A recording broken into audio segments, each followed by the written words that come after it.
ಜನ ಆದಷ್ಟು ಸಮಾಧಾನವನ್ನು ಹೇಳ್ತಾ ಇದ್ದಾರೆ. ಚೆನ್ನಮ್ಮ ಅಂತ್ಯಕ್ರಿಯೆಗೆ ಭೂಮಿ ಕೊಟ್ಟಿದ್ದಾರೆ ರೈತರು. 37 ಎಕರೆ ವಿಸ್ತೀರ್ಣ ಜಾಗ ಬಿಟ್ಟು ಕೊಟ್ಟಿರುವಂಥದ್ದು ರೈತರು. ಚೆನ್ನಮ್ಮ ಸ್ಮಾರಕ ನಿರ್ಮಾಣಕ್ಕೆ ಭೂಮಿಯನ್ನ ಕೊಟ್ಟಿದ್ದಾರಂತೆ ರೈತರು. 37 ಎಕರೆ, 10 ಗುಂಟೆ 1 ಎಕರೆ ಅಂತೆ ಒಟ್ಟು 37 ಎಕರೆ ಭೂಮಿಯನ್ನ ಕೊಡಲಾಗಿದೆ. ಚೆನ್ನಮ್ಮ ಅಂತ್ಯಕ್ರಿಯೆಗೆ ಭೂಮಿಯನ್ನ ನೀಡಿರುವಂಥದ್ದು. ಆಮೇಲೆ ಏನ್ ಕೊಡಬೇಕು ಕೊಡ್ತಾರೆ. ಹಣಕ್ಕೆ ಡಿಮ್ಯಾಂಡ್ ಮಾಡದೆ ಭೂಮಿಯನ್ನ ಕೊಟ್ಟಿದ್ದಾರೆ ರೈತರು. ದೇವೇಗೌಡರು ಮಾಡಿರುವಂತ ಉಪಕಾರ ದೊಡ್ಡದು,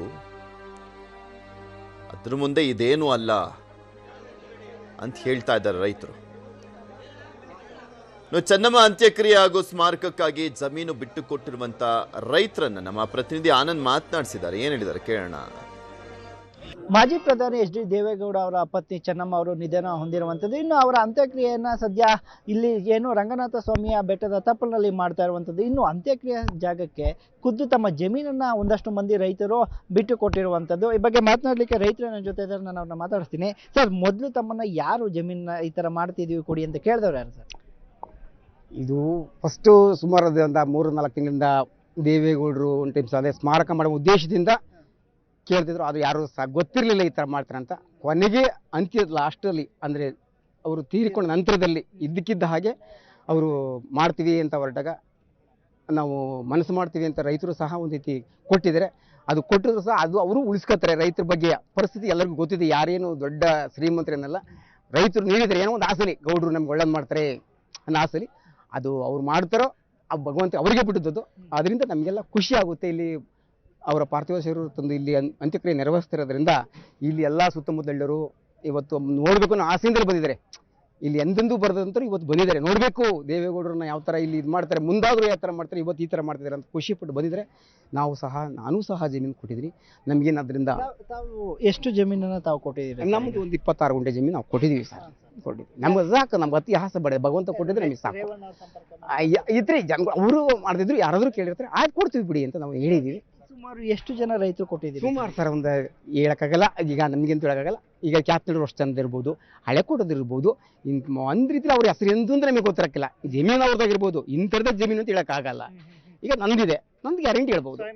ನಾನು ಸ್ವಇಚ್ಛೆಯಿಂದ ಕೇಳಿದ್ರೆ ನಾನು ಅದಕ್ಕೆ ಕೊಟ್ಟಿದ್ದೀನಿ, ಅಷ್ಟಕ್ಕೆ ನನಗೆ ಹೇಳ್ಬೋದು. ಈಗ ಚೆನ್ನಮ್ಮನವರ ಅಂತ್ಯಕ್ರಿಯೆ ಈ ಜಾಗದಲ್ಲಿ ಆಗ್ತಿದೆ. ಮುಂದೆ ದೊಡ್ಡ ನೀವೇ ಹೇಳಿದ್ರಿ ಒಂದು ದೊಡ್ಡ ಸ್ಮಾರಕ ನಿರ್ಮಾಣ ಮಾಡ್ತೀವಿ, ಮ್ಯೂಸಿಯಂ ಮಾಡ್ತೀವಿ ಅಂತ ಹೇಳಿದ್ರೆ ಅದನ್ನ ಮಾಡಿದ್ರೆ ಇಡೀ ಹೊಳೆನರಸೀಪುರ ತಾಲೂಕಿಗೆ, ಅದು ಹಾಸನ ಜಿಲ್ಲೆಯಲ್ಲಿ ಈ ಥರ ಮಾಡ್ತಿದ್ರೆ ಅಂದರೆ ಜನಗಳು ಹೊಗಳುತ್ತಾರೆ. ಎಲ್ಲೂ ಡೆಲ್ಲಿಲಿ ಮಾಡೋಂಥದ್ದು ಕೆಲಸ ಇವತ್ತು ಇಲ್ಲಿ ಮಾಡ್ತಿದ್ರೆ ಅದು ಒಳ್ಳೇದಾಗಬೇಕು ಸರ್. ತಾವು ಕಂಡಂತ ಸರ್ ಚೆನ್ನಮ್ಮನವರು ಇಲ್ಲಿ ಬಂದಂಥ ಸಂದರ್ಭದಲ್ಲಿ ಇರ್ಬೋದು, ಯಾವ ರೀತಿ ಇರ್ತಿದ್ರು? ಯಾಕಂದ್ರೆ ಅನ್ನ ಹಾಕಿದ ಕೈ ಒಂದು ಎಷ್ಟೋ ಮಕ್ಕಳಿಗೆ ಕೆಲಸ ಕೊಡ್ಸಿದ್ರೆ ಹೇಳಿ ಇವ್ರಿಗೆ ಕೊಡಿ ಅಂತ ಮಾಡಿದರೆ 10 ಜನಕ್ಕೆ ಮಾಡ್ತಿದ್ರು. ಅವರ ಈ ಶಕ್ತಿ ಮೀರ 6 ಜನಕ್ಕಾರು ಅನ್ನ ತಿನ್ನೋ ರೀತಿ ಮಾಡಿಕೊಡಿದ್ರೆ ಅದು ನಮಗೆ ಒಳ್ಳೇದು. ಯಾಕೆಂದ್ರೆ ಹಾಸನ ಅಂತ ಬಂದಾಗ ದೇವೇಗೌಡರು ಮಾಡಿರುವಂಥ ಅಭಿವೃದ್ಧಿ ಕಾರ್ಯಗಳ ಬಗ್ಗೆ ಅದರಂತೂ ಹಾಸನ ಜಿಲ್ಲೆಯಲ್ಲಿ ಯಾರೂ ಸಹ ಮುಂದೂ ಮಾಡೋಕ್ಕಾಗಲ್ಲ. ಆ ಥರ ದೇವೇಗೌಡರು ಒಂದು ಬಸ್ ಸ್ಟ್ಯಾಂಡ್ ಆಗಿರ್ಬೋದು, ಸಾರ್ವಜನಿಕ ರಸ್ತೆ ಆಗಿರ್ಬೋದು, ಅದ್ರ ಬಗ್ಗೆ ಅಂತೂ ಯಾರೂ ಅಲ್ಲೆಗಳಿಯಂಗಿಲ್ಲ. ಮನಸ್ಸಲ್ಲಿ ಏನೇ ಇಟ್ಕೊಂಡಿರ್ಬೋದು, ಇವರು ಹಂಗೆ ಮಾಡ್ಬೋದು ಹಿಂಗೆ ಮಾಡ್ಬೋದು, ಅದರಂತೂ ದೋಖ ಇಲ್ಲ. ದೇವೇಗೌಡರಂಥ ವ್ಯಕ್ತಿನ ಕರ್ನಾಟಕದಂತೂ ಸಿಗೋದು ಕಷ್ಟ ಇದೆ. ಈಗ ಚೆನ್ನಮ್ಮನವರ ಅಂತ್ಯಕ್ರಿಯೆ ನಿಮ್ಮ ಜಮೀನುಗಳಲ್ಲಿ ಆಗ್ತಾ ಇದೆ, ಎಷ್ಟು ಇದಿದೆ ನಿಮಗೆ? ಯಾಕಂದ್ರೆ ಮುಂದೆ ಸ್ಮಾರಕ ಮಾಡ್ತೀವಿ ಅಂತ ತಾವು ಯಾರು ಜಮೀನು ಬಿಟ್ಕೊಡಕ್ಕೆ ಇಷ್ಟಪಡೋದಿಲ್ಲ, ಅಂತದ್ರಲ್ಲಿ ತಾವು ಇಂಟರ್ನ್ಯಾಷನಲ್ ಒಂದು ಡಾಕ್ಟರ್ ಕೃಷ್ಣ ಅವರು ಹೇಳಿದ್ದಾರೆ, ಇಂಟರ್ನ್ಯಾಷನಲ್ ಮ್ಯೂಸಿಯಂ ಮಾಡ್ತೀವಿ ಅಂತ ಹೇಳಿದರೆ ಅದರಿಂದ ಮಾಡಿದರೆ ಒಳ್ಳೆಯದು. ಇನ್ನೂ ಜನಗಳು ಹೊಗಳ್ತಾರೆ. ಅದನ್ನು ಅವರು ಮಾಡಿದರೆ ನಮಗೆ ಸಂತೋಷ ಆಗುತ್ತೆ. ಮಾಡ್ತಾರೆ, ಅದರಂತೂ ತಪ್ಪಿಲ್ಲ. 100% ಹೇಳಿದರೆ ಡಾಕ್ಟರ್ ಕೃಷ್ಣ ಅವರು ಹೇಳಿರೋದು ಮ್ಯೂಸಿಯಂ ಮಾಡ್ತೀವಿ, ಇಂಟರ್ನ್ಯಾಷನಲ್ ಜಾಗ ಬೆಳೆಯುತ್ತೆ, ಪ್ರವಾಸಿ ಮಂದಿರ ಆಗುತ್ತೆ ಅಂತ ಹೇಳಿದ್ರೆ ಅದಕ್ಕೆ ನಮ್ಮ ಭಾರಿ ಖುಷಿ ಆಗುತ್ತೆ. ಇದಿಷ್ಟು ಜಮೀನನ್ನು ಕೊಟ್ಟಿರುವಂತಹ ರೈತರ ಮಾತುಗಳು. ಕ್ಯಾಮ್ರಾ ಪರ್ಸನ್ ರಾಹುಲ್ ಜೊತೆ ಆನಂದ್, KS News 18 ಹಾಸನ. ಚೆನ್ನಮ್ಮ ಅಂತ್ಯ ಸಂಸ್ಕಾರಕ್ಕೆ ಬಾಗಲಕೋಟೆಯಿಂದ ವಿಭೂತಿಯನ್ನ ತರಿಸಲಾಗಿದೆ. ಮಠದ ಸಿಬ್ಬಂದಿ ವಿಭೂತಿಯನ್ನ ತಂದಿದ್ದಾರೆ. ಚೆನ್ನಮ್ಮನವರ ಅಂತ್ಯಕ್ರಿಯೆಯಲ್ಲಿ ಈ ವಿಭೂತಿ ಬಳಕೆಯನ್ನ ಮಾಡಲಾಗುತ್ತೆ. ನಿಮಗೆ ತೋರಿಸ್ತಾ ಇದೀವಲ್ಲ ದೃಶ್ಯಾವಳಿಗಳಲ್ಲಿ. ನಮ್ಮ ಮಠದ ಸಿಬ್ಬಂದಿಯನ್ನ ನಮ್ಮ ಪ್ರತಿನಿಧಿ ಆನಂದ್ ಮಾತನಾಡಿಸಿದ ನೋಡೋಣ. ಮಾಜಿ ಪ್ರಧಾನಿ ದೇವೇಗೌಡರ ಪತ್ನಿ ಚೆನ್ನಮ್ಮನವರ ಅಂತ್ಯಕ್ರಿಯೆಗೆ ಈಗ ಬಾದಾಮಿಯಿಂದ ವಿಭೂತಿಗಳನ್ನ ತೆಗೆದುಕೊಂಡು ವೀರಯ್ಯ ಹಿರೇಮಠ ಅವರು ಬಂದಿರುವಂಥದ್ದು. ನಾನು ಅವ್ರನ್ನೇ ಮಾತಾಡ್ತೀನಿ. ಸರ್, ಎಷ್ಟು ವಿಭೂತಿಗಳನ್ನ ತರಲಾಗಿದೆ, ಯಾವ ಮಠದಿಂದ ತರಲಾಗಿದೆ ಸರ್? ಮೂಲತಃ ಬಾದಾಮಿಯಿಂದ ಬಂದಿರೋದು. ಒಂದು ಈ ಬಾಗಲಕೋಟೆಯಲ್ಲಿ ಮ್ಯಾನುಫ್ಯಾಕ್ಚರಿಂಗ್ ಮಾಡ್ತಾಯಿದ್ದೀವಿ, ನಾವೇ ಸ್ವಂತ ವಿಭೂತಿ ಮಾಡ್ತಾಯಿದ್ದೀವಿ.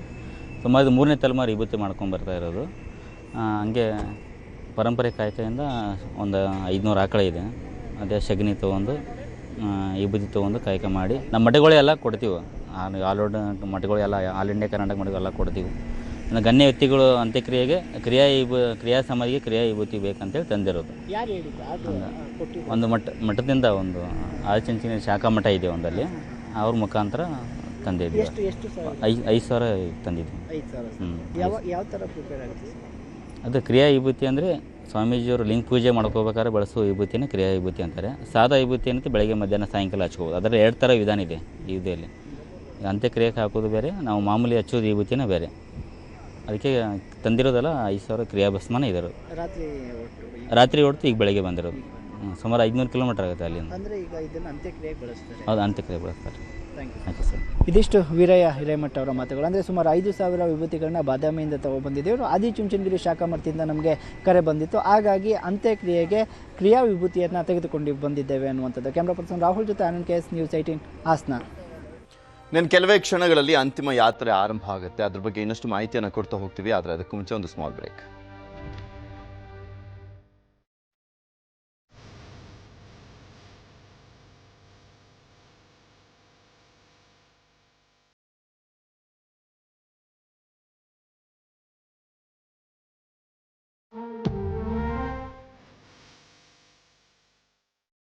ಸಾರ್ವಜನಿಕರಿಗೆ ಇಷ್ಟು ಅವಕಾಶವನ್ನು ನೀಡಲಾಗಿತ್ತು ಹೊಳೆ ನರಸೀಪುರದಲ್ಲಿ. ಇದು ಸಾಗರೋಪಾದಿಯಲ್ಲಿ ಜನ ಬರ್ತಾ ಇದ್ದಾರೆ.